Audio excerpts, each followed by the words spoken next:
bir kema dengizda safarga chiqibdi. Kemiga bir chashqon yoshirinib olgan ekan.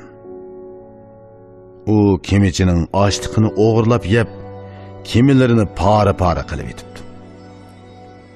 Buningdan qattiq g'azablangan kemichi uni tutib dengizga tashlab etmoqchi bo'ldi. Chashqonmo o'zi ichi kallasini ishlatib, kemining ostidan bir to'shik echibdi hamda kemichining ochliqini ashu to'shikka to'shib ekirib olib, xotirjam yemoqchi bo'ldi.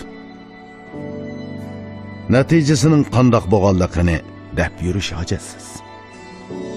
Bu chashqon kemining ostidan to'shik ochsa, keminingla emas, o'zining halok bo'ladiganligini o'ylab yetmagan.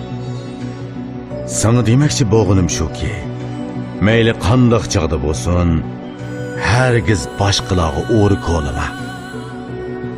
Boshqalarga o'ri qo'lig'ining amaliyotda o'zingga o'ri qo'lig'iningdir.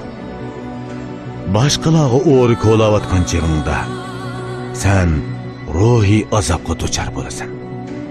O'z manfaatingni bilib bilmayla ziyonga ushurtsan.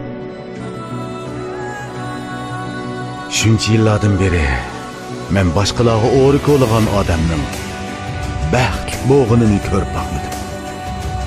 Sen mangu ko'rasan.